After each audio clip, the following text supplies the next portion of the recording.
Good afternoon, everyone. Thank you for joining us for the In the Search of Truth by the Venn Museum. My name is Zora Nelson, and together with the rest of my colleagues on the In Search of Truth Student Council, I'm pleased to welcome Enrique Martínez Celaya as our special guest for today's discussion on truth and art. Enrique Martínez Celaya is an artist, author, and former physicist whose work has been exhibited and collected by major institutions worldwide. He is Provost Professor of Humanities and Arts at the University of Southern California, Distinguished Professor for the MFA in Fine Arts at Otis College of Art and Design, and a Montgomery Fellow at Dartmouth College. He has realized exhibitions, projects, interventions, and social and intellectual interactions not confined to museums and galleries, including the Berliner Philharmonie, Berlin, Germany, the State Hermitage Museum, St. Petersburg, Russia, and the Phillips Collection, Washington, D.C. His work is held in 56 public collections internationally, including the Metropolitan Museum of Art, the Los Angeles County Museum of Art, the Whitney Museum of American Art, the Moderner Museum in Stockholm, and the Museum of Fine Arts, Houston. Martínez Celaya is the artist of several books, including 2 volumes of his collected writings and interviews, and Lincoln University of Nebraska Press. And his work has been the subject of several monographic publications, including Martínez Celaya, Sea Skyland, Toward a Map of Everything, Berlin, Hotchkiss 2021, and Enrique Martínez Celaya and Pathy Kultwitz, Von den Urtzen und den letzten Dingen, Berlin, Hotchkiss 2021. Today's program will feature a 45-minute discussion with Enrique, moderated by Student Council member Natalie McDonald, followed by 15 minutes of Q&A, moderated by Council member Ashla Chavez Rosano. We invite you to type your questions into the Q&A at the bottom of your Zoom screen at any point in time during the program. Please keep your questions as clear and concise as possible. Enrique, it is a great pleasure to have you with us this afternoon. On behalf of the entire In Search of Truth Student Council, thank you so much for joining us. We also extend our thanks to Susan Horowitz and Rick Feldman for generously supporting discussion series at the Venn Museum. Natalie, over to you. Wonderful. Thank you so much, Zora. And thank you so much, Enrique, for joining us this evening. As Zora said, it's a real pleasure and a real privilege to have you with us for this conversation about truth, art, physics. There's so many things that we're looking forward to touching on this evening. The interest of the council was particularly piqued, Enrique, by your background in both the arts and the sciences.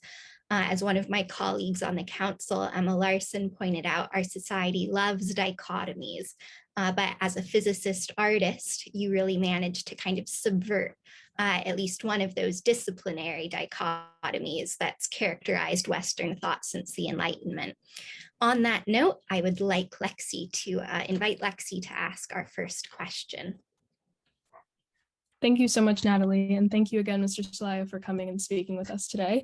So just to add on to what Natalie was saying, when reading your bio, I was fascinated with your past in physics and science, and I kind of thought it was interesting how you kind of moved from a physicist to an artist, and I feel like we usually, kind of separate those two topics and subjects. So I wanted to know whether or not your past in physics or how your past in physics has influenced your artistic work, or if there's been able to have some overlap, or if they're two kind of separate fields that you kind of separate. Well, thank you for the question, and it's a pleasure to be here with you today. I am honored to be part of this conversation. I'm looking forward to see what we can do together.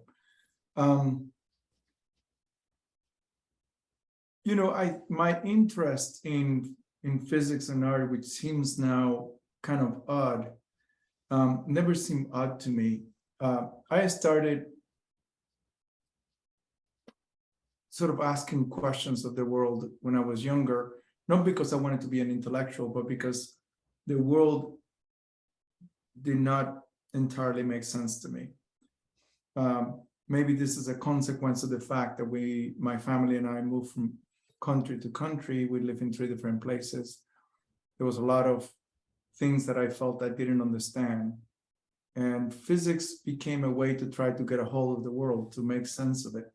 Art was a different way to get a hold of the world. Literature and philosophy were other ways. And truthfully, I didn't see this as completely different fields, but rather as different ways of looking at the world through slightly different lenses or different angles. And I'm grateful for all of those approaches. They all gave me a different outlook on the reality that I was experiencing in my own life. So that's how it that apparent dichotomy came to be. I still don't think of it as a dichotomy, even though when I hear other people say it, I sometimes say, oh, yeah, maybe they seem different, but not to me. That's a really wonderful testimony also to the power of curiosity, I think, and asking questions, which has been a theme of so many of our conversations in this series so far. So just the idea of using different lenses, different disciplinary lenses to make sense of the world, to frame your questions about the world is really powerful. You mentioned that both physics and art were ways to kind of get a grasp on reality. But of course, the flip side of that is the role imagination plays in both of these disciplines. So I'd like to invite Gianna to ask our next question on that topic. Many times when you're talking about your art, you use the word imagination, which is not commonly used in your other field of work, which is science. How do you integrate these two different types of environments and styles while continuing to stay true to the basis of both fields, but also staying true to your own truth? Thank you for that question. Let me add to what I just said and what was said about curiosity. Sometimes when we speak of curiosity, what seems to be missing in that conversation for me is urgency. I think sometimes conversations about curiosity sound somewhat experimental, as if we were hands off or not implicated, or we didn't have a skin in the game. But for me,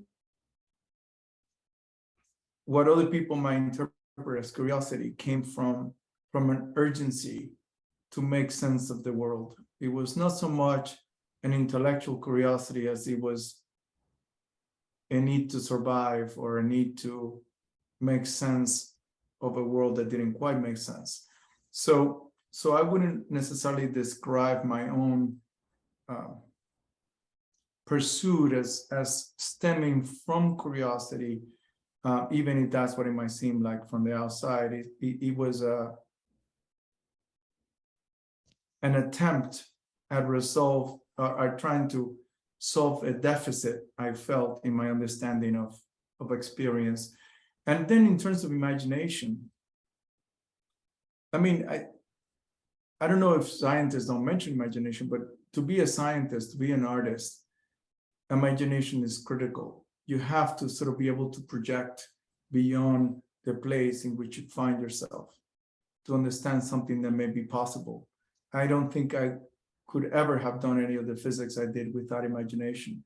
You have to imagine the possibilities. You have to imagine where the problems may be before you can set up an experiment, before you know where to explore. I mean, the world is infinite in possibilities.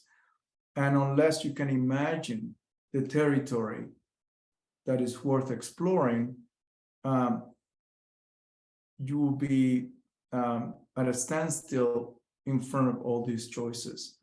So I think the capacity to imagine, the capacity to see beyond the place in which you are and create possibilities and bridges to other places is a critical skill. I think we assume that we come with imagination from birth, and I think in some ways we do, but imagination is also a skill that you can polish. So just like intuition is a skill that we can polish, imagination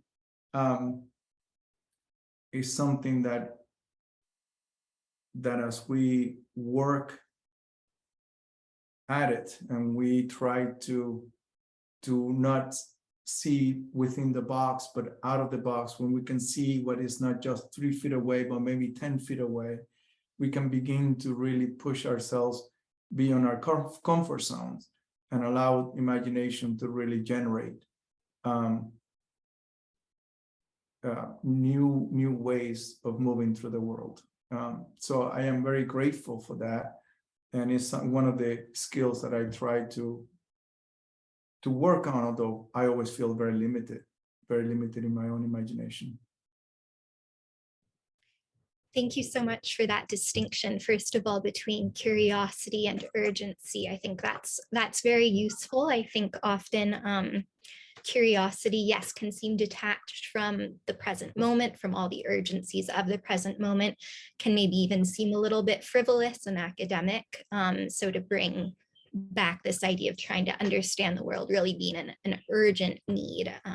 Thank you for that reminder.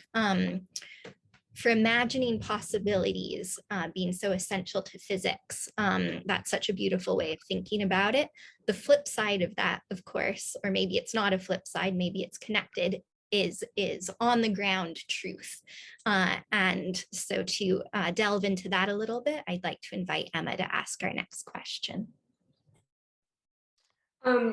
Okay, before I get to the question that I was going to ask, I have another question, which is how can we practice like improving our imagination? I think that's something, this is like another maybe dichotomy or like label by society, but like we label people like not artistic or like not creative.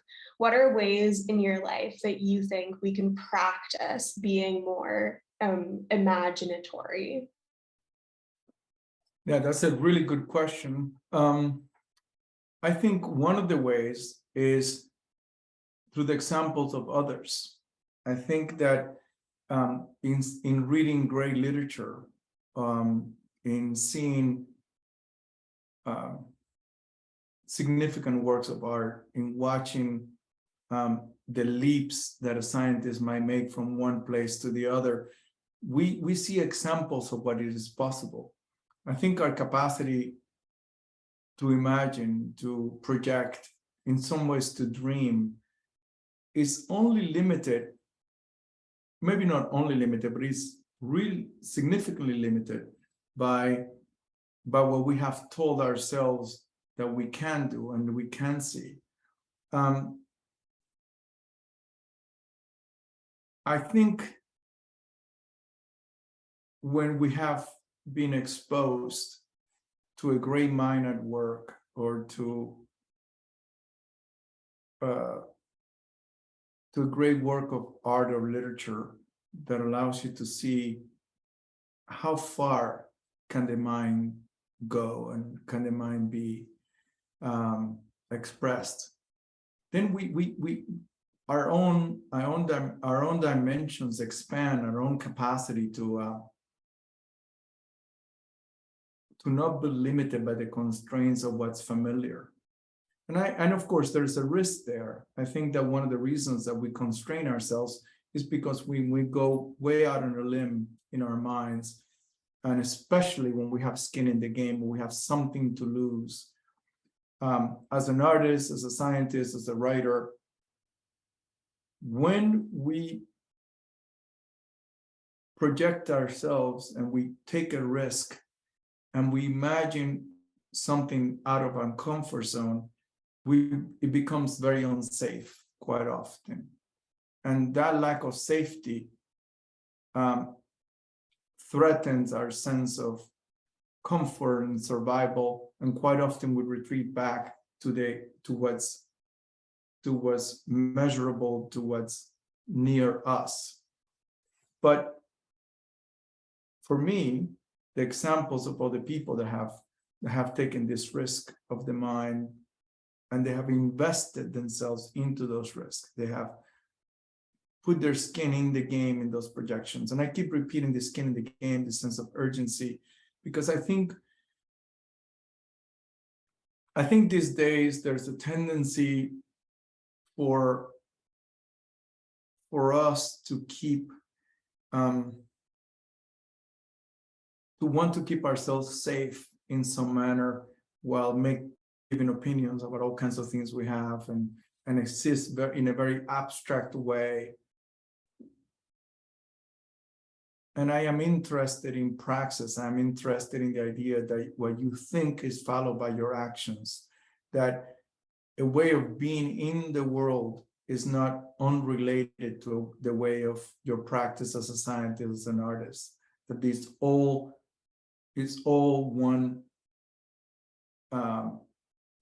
one way of conceiving your own experience in the world, that to be a certain kind of scientist or a certain kind of artist means to be a certain kind of person. And therefore, the leaps of imagination, of the leaps of discovery, of revelation, are ultimately risk of oneself, to be willing to go so far that you are no longer in the safety of your dock, in the safety of your shore. And that's easier said than done. As all of you know, when you take those leaps, it could be quite lonely, and it could feel very intimidating. So I don't know if that answered the question, but. Yeah, no, it absolutely did. And that's actually a beautiful segue to the question that I had planned. So like we can expand our imagination, our curiosity by like looking at works of art, looking at science and literature. My question is inspired by one of your works, The Rose Garden, which is responding to a great work of art, which is T.S. Eliot's Four Quartets. And I'm interested, I love that poem. And I love what it says about truth and reality and the present. My question is, you talk about truths that transcend the moment. And I'm wondering if you can speak more about what that means. What does it mean for a truth to transcend a moment? And then also, how do we bring ourselves closer to those kinds of truths? And is the only way to do it through art? Yeah, that's like a three-pronged question. I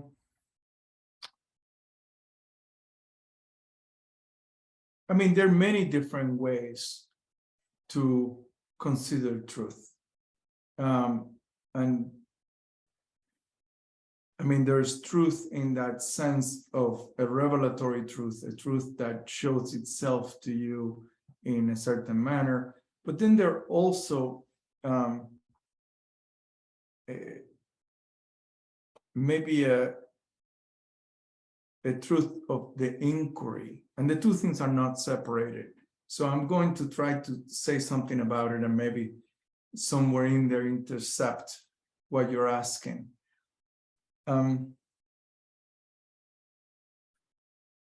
I find that often in the conversations about truth, we tend to want to leave ourselves out of it.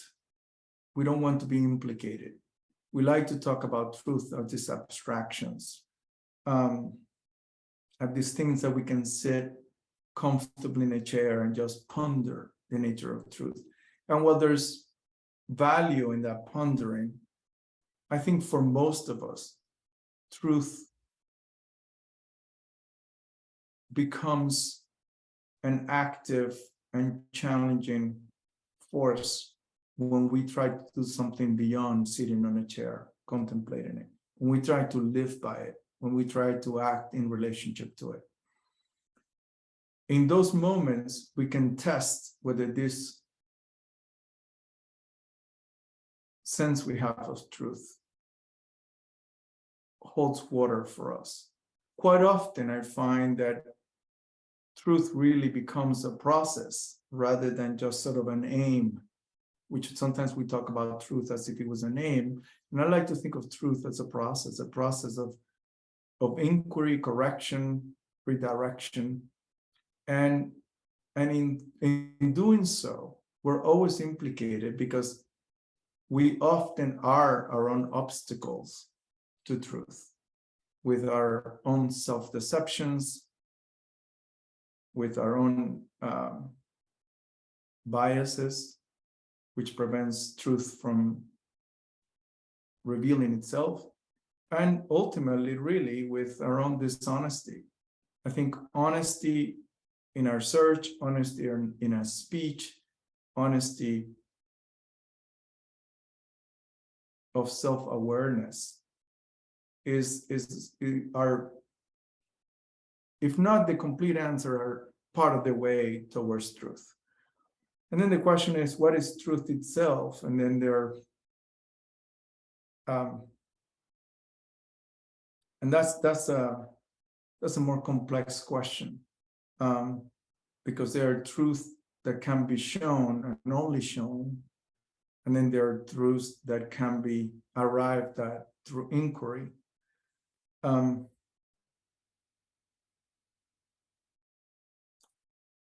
But the truth, the kinds of truth that are more present to me these days are the truth that are making demands upon me, upon how I want to live my life.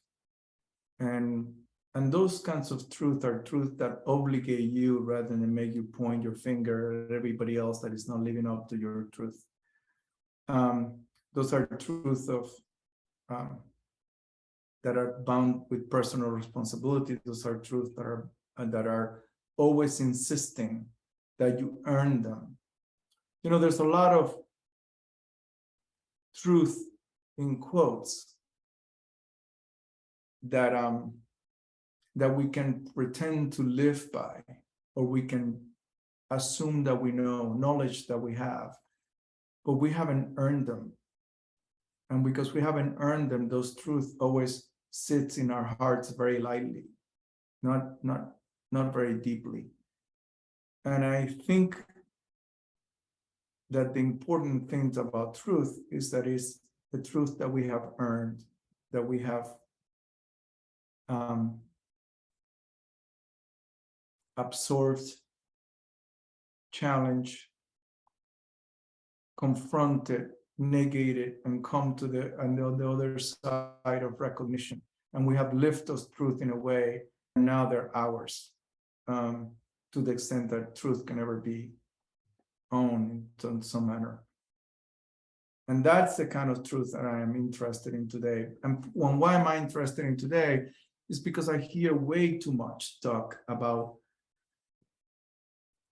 truths that sound like slogans to me, are not really earned. They're just a form of intellectual and emotional propaganda. And that to me is in some ways the opposite of truth, even if seems to point towards something I agree with.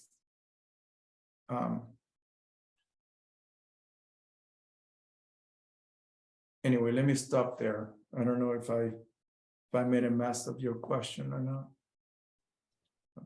That was, no, I think so many beautiful and really thought-provoking points. Quick follow-up question. Can you give an example of what earning a truth looks like? Like what is a truth that's not emotional propaganda for you in particular?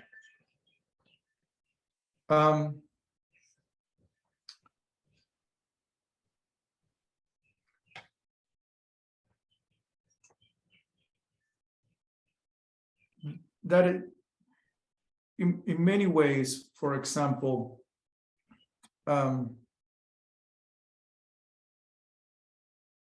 me think carefully of what's a good example to give in this context. Let's take the example of art and my practice as an artist. You know, not everybody, but it is commonplace these days for people to talk about risk in the work of art. And people talk about risk and taking risk and people talk about values, and these things are held as some form of truths, as some sort of guiding post in the practice of art. But when the question of risk is one, for instance, just to take that as an example, when the question of risk become really a superficial, appealing decoration in one's practice, then the risks are never significant. The risks are never catastrophic. You're not willing to bet the house on anything. And in a case like that, then the truth that can be arrived at through these very calculated, superficial risks are the kind of truth that are very transient, that have more the quality of intellectual and emotional decorations than things that can restructure our being, that can allow us to hold on through oppression or terrible circumstances because we have earned these truths. But when the risks are bigger, when you're willing to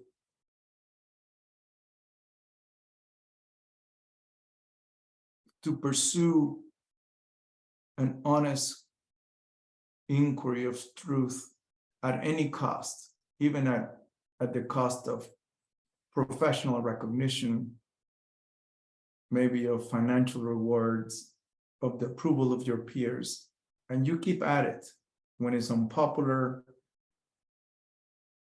when it's not flattering to your own self-image. In those moments, when the risks are big enough that you have something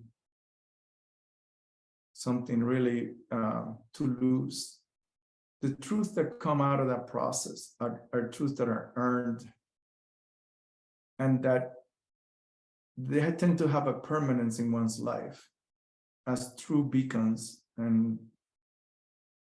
clarifying forces when everything becomes confusing.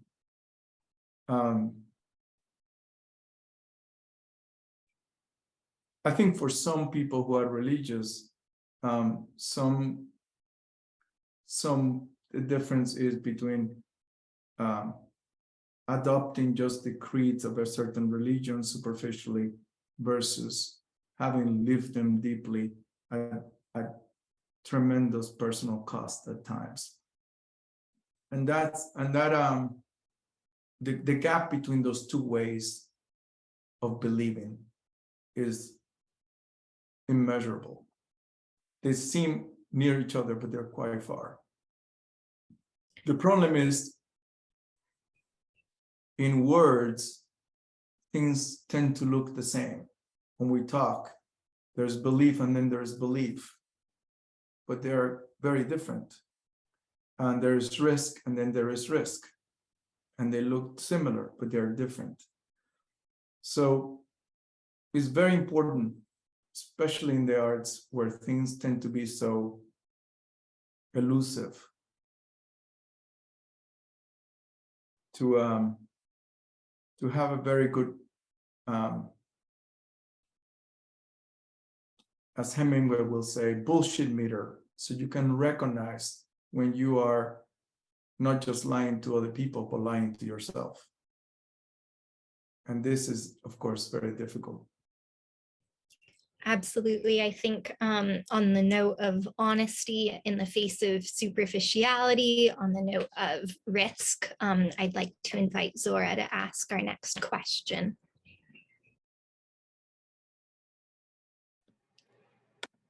Hi, so actually your phrase that I just used, intellectual and emotional propaganda, actually makes me even more interested in the question that I had for you. You stated your belief and I quote, that painting sabotages authenticity constantly. So I think that the only way to assess the possibility of authenticity in painting is to undermine it from the outset. This prompts me to think about the relationship between art and activism and what that means in terms of authenticity. So with that, I want to ask, what are your thoughts on art activism and authenticity? Yeah, that is a complex question, but let me see what I can do in trying to answer it in a thoughtful way. I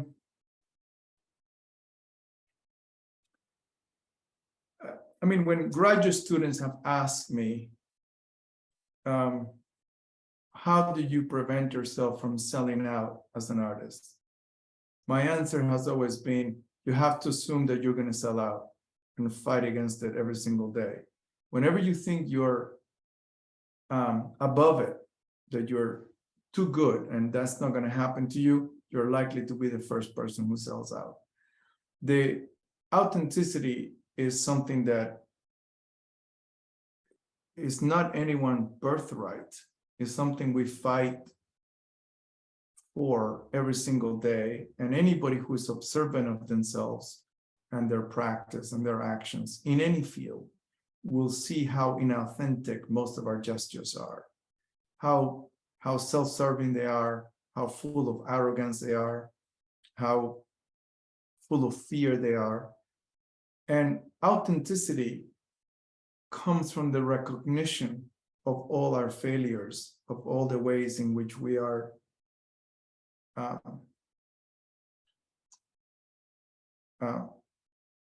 we're coming short of our desires. And authenticity begins there, begins in the recognition of our dirt, the recognition of our messiness.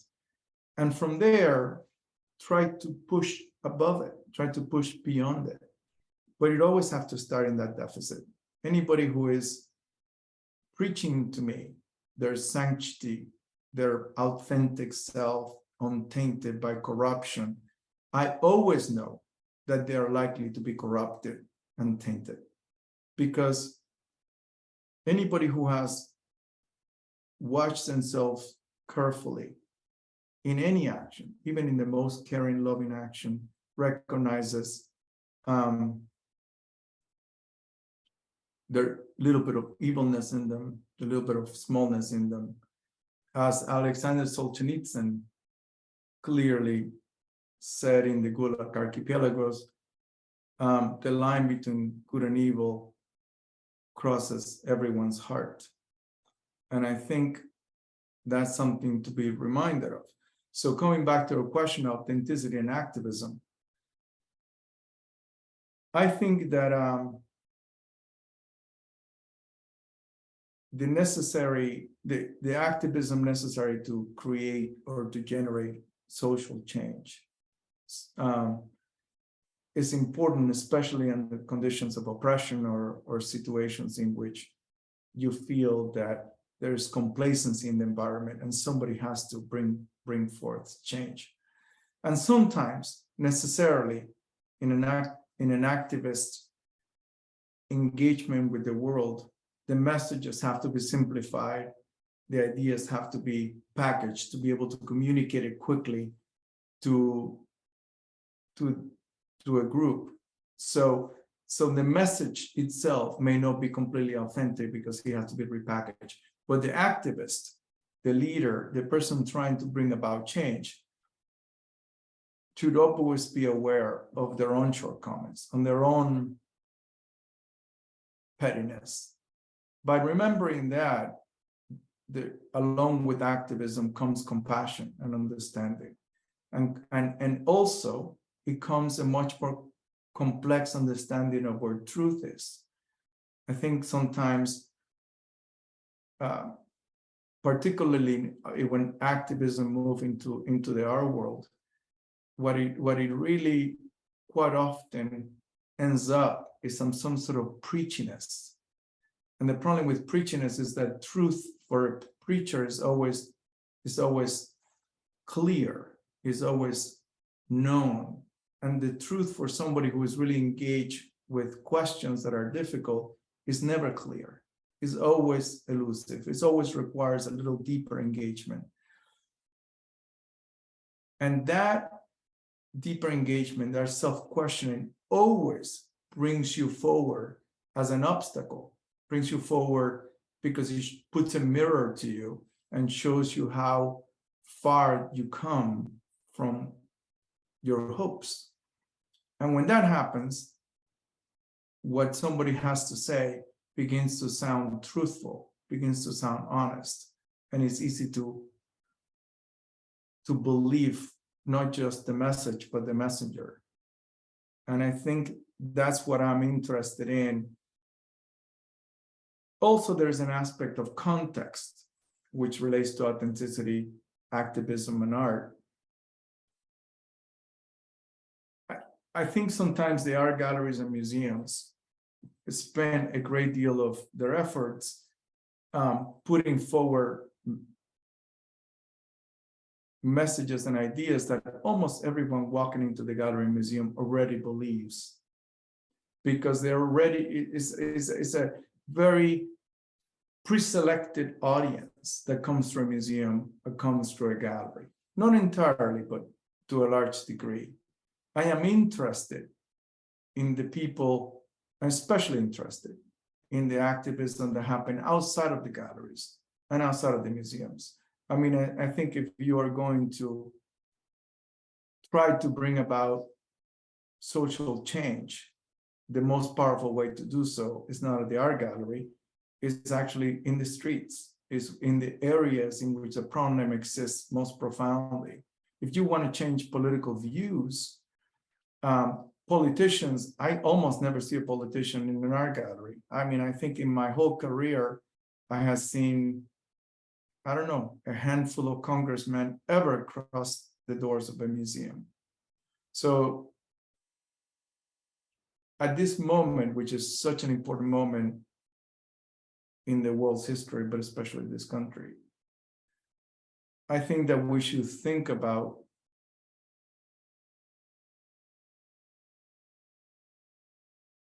consider the fact that if we want to be artists that are trying to bring about change in the world, one of the most powerful ways that we can do that is to look at ourselves. Start there. In all, one of the problems, one of the reasons that we're in this situation we are in so many ways in this country, is because personal responsibility, compassion, interest in the other are too absent. And everybody's too busy telling other people what they're doing wrong and not spending enough time realizing how they're not living their lives with integrity, with an open heart, and with an ethical way of moving through the world. And I think if we did more of that, this world will organize itself a little bit better. Absolutely. And I think the point you make about art being kind of cloistered away in galleries and museums, that's one of the things I find so fascinating about your work, that it has been displayed in what we would consider unconventional venues, making it hopefully more accessible to the general public. Coming back to the idea of empathy, to our own subjectivities, in the face of oppression, I'd like to invite Ashla to ask her question about historical narratives. Hi, everyone. Sorry about having my camera off. I've been having some Wi-Fi difficulties today, but I still really like to ask this question for you, Enrique. So my grandparents fled Cuba after the onset of the revolution, but refused to speak much of their home country in their later life. I imagine this was largely due to the trauma of experiencing complete social upheaval, even as members of the proletariat.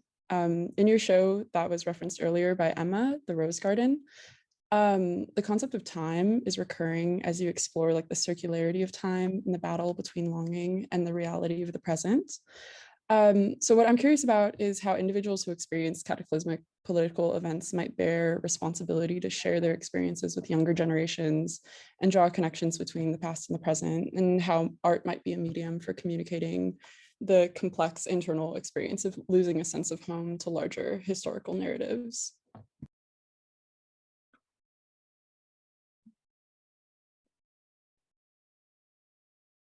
You know, you posed a very thoughtful question, and I struggle with this idea of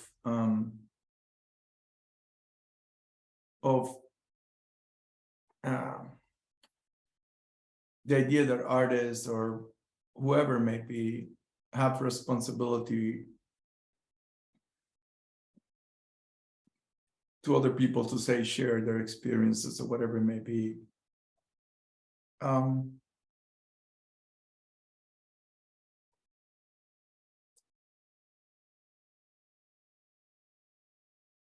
At the fear of sort of repeating the same litany of thoughts that I have, I think our primary responsibility is to live a life of integrity. And a lot of things will organize themselves if we aim to do that. Our example of living a life of integrity can teach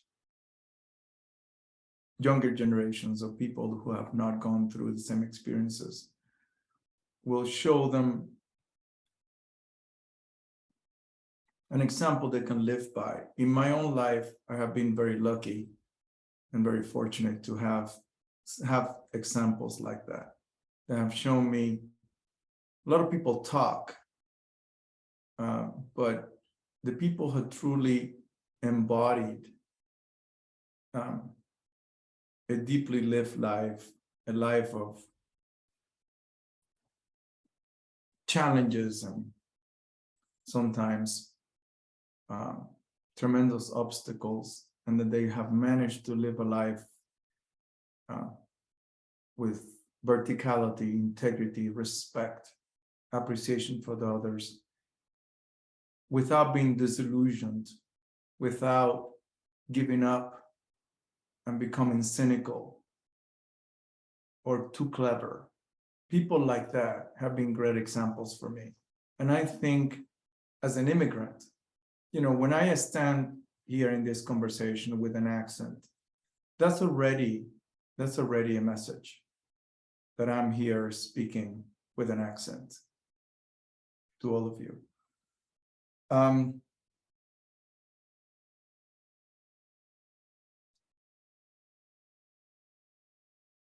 I think as an immigrant, as somebody who has had this exile and then everything that comes with that, and its exilic imagination, the possibility of reinvention, the estrangements that come with exile,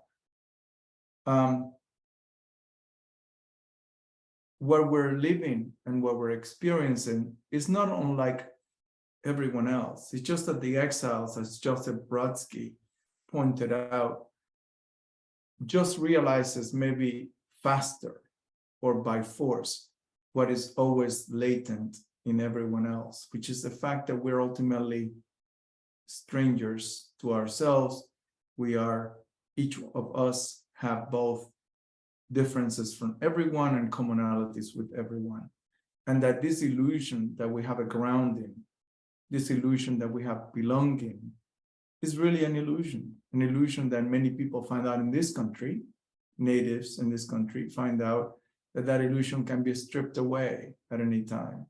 That what you trusted to be your place and your home and your place of safety can be undermined in an hour, in a day. So in some ways, that sense of ourselves as foreigners, of ourselves as exiles, as strangers, is always present, even if we don't realize it. So I think like in your family, who left who left their native country and everything that they gave up for the illusion of a reinvention, for the illusion of what they thought would be better. In some ways, it's a denial of the present with the projection to a future that you imagine to be better. And there's tremendous consequences that come with that. And I think the best message, the best lesson that anyone have gone through that can convey to the world and to their children and to the younger people is the example of a life well lived, a life where people make the choices that seem proper and right, and when they have failed, which is often the case for everyone, but certainly for immigrants, that they got up again, that they stood up again, that they resisted the racism, they resisted the rejection, they resisted the dismissal, which is often the experience of many people, the dismissal of the establishment, and kept at it.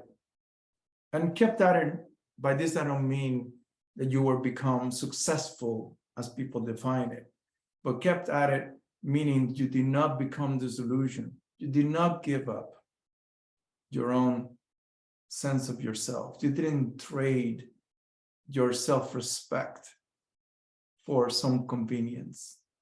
That is the greatest example, I think. We could speak, or we can give anyone who is interested.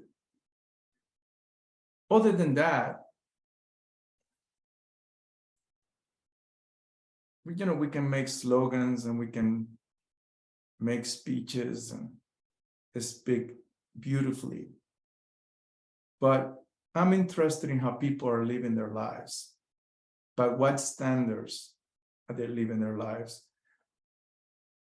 Because that is what excites me. That is what makes me sort of learn from them. Learn from how they get up in the morning when things are not going well. That is very exciting to me, because I find all the failures in myself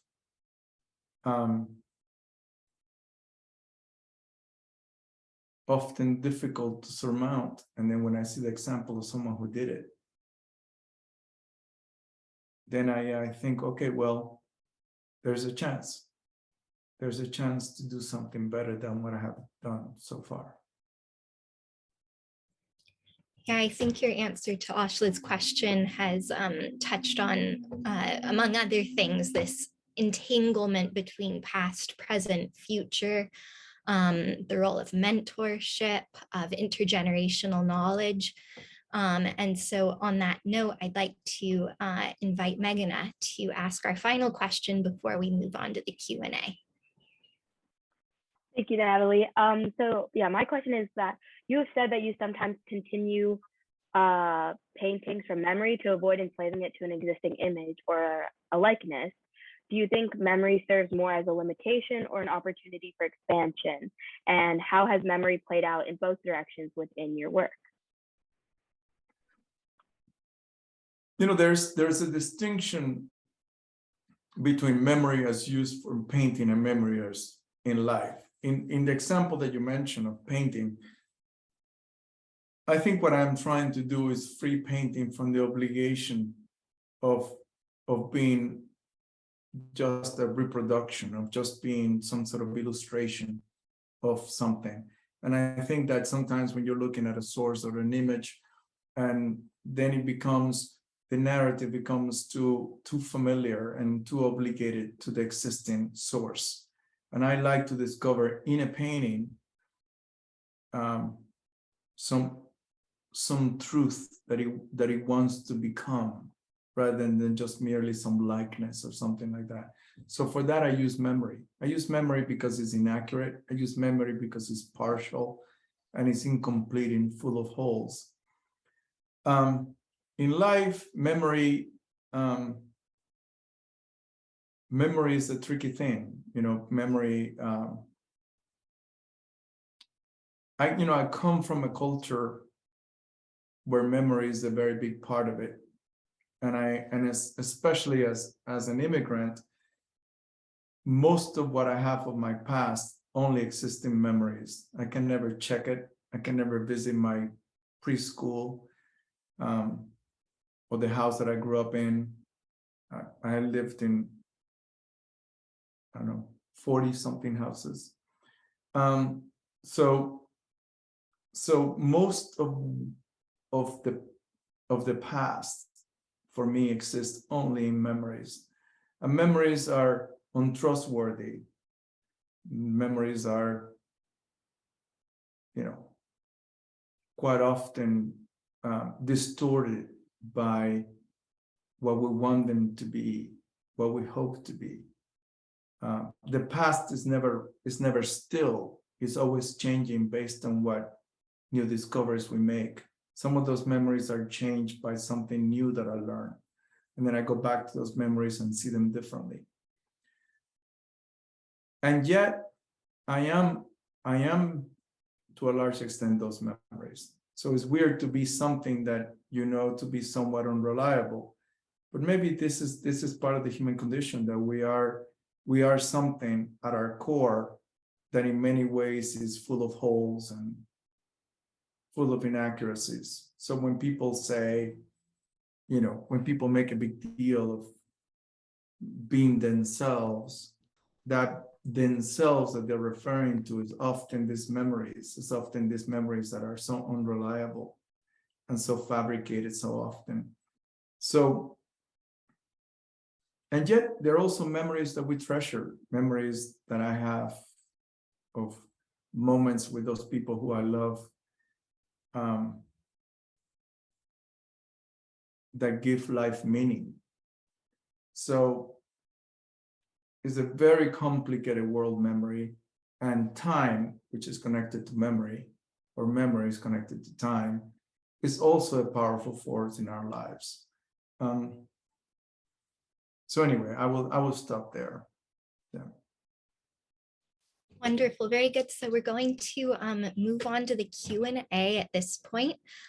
So I would love to pose to you, Enrique, a question from Gorman in the audience, who asks, which of your extensive works or collections is the most important to your truth, and what makes it so?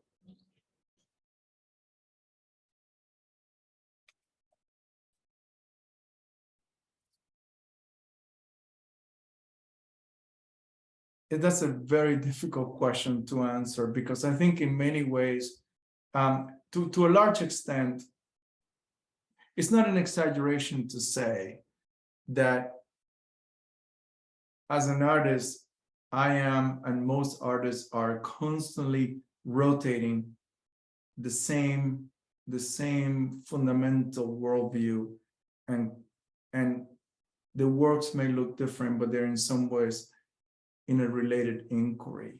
So I might look at a work that I did when I was 11, and that has a truth that is so sharp about that moment in time. And I see in that truth, the truth that I want to resonate from my works today. And yet it's different. And then there are works that hold a certain moment in time, certain place in my life, in which there were beacons of clarity for that moment in time. And when I say beacons, it's not that sometimes the works are full of holes and problems, but that in itself is revealing of that moment in time. So the works that I am especially attached to,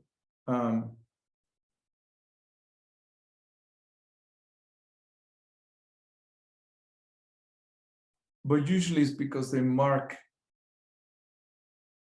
a transition period, a very significant moment of uncertainty.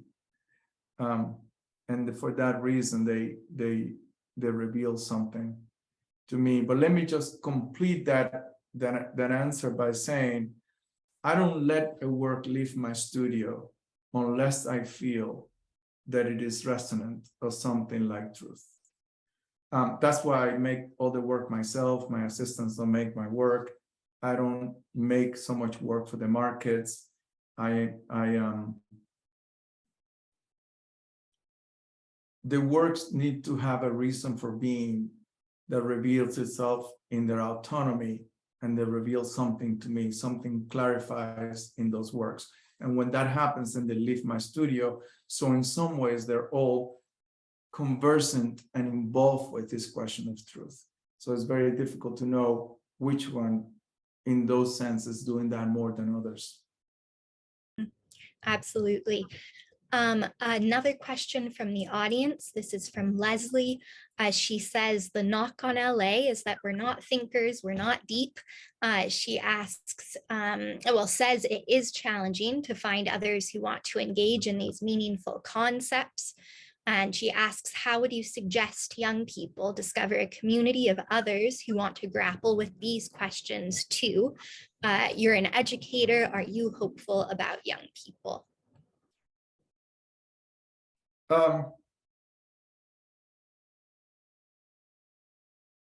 I think I'd better be hopeful about young people, because I'm not that hopeful about old people these days, people my age. I think that I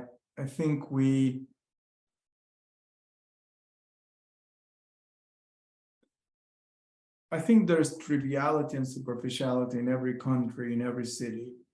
And I think that depth and engagement is difficult at any age and in any country, in every country is difficult. And I think in every country and every city, I think most people tend towards a relatively superficial engagement, because I think it's easier. And it's easier to make big claims without having to live by them. I think young people today, I mean, I have 4 children and I get to watch what they struggle with. I think that this is a complicated world that young people have to navigate. I think technology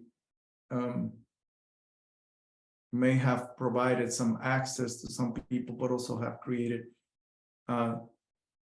isolation, which seems contradictory to have connectivity and isolation at the same time, but I think it has happened. I think the removal of gatekeepers and everybody sort of kind of put forward their opinion with a lot more ease than happened, say, 40 years ago, has some advantages, but have tremendous disadvantage, because young people now have to be able to filter through so much information to find their way. And the idea of mentors are now perhaps more critical than they ever were, because I think the only way young people can, maybe not the only way, but one of the ways young people can find their way through this multiplicity of choices is by having somebody to guide them, somebody they can trust. But I am hopeful, partly because I feel like I have to be hopeful, because the world that people my age and older have created is a messy world. It's a world full of problems, full of a greedy world, a world where cynicism, disillusionment have seems to be triumphant. And I think I'm hopeful that there are young people coming forward in the next few decades that will perhaps show the possibilities of belief in whatever it is that you believe in, and that you don't have to be cynical, and that you can actually do something and change things and put your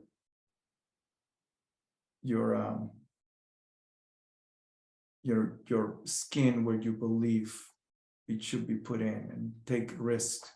And I think that is absolutely necessary. I mean, our climate needs it, our society needs it. And certainly art needs it very badly, more than science.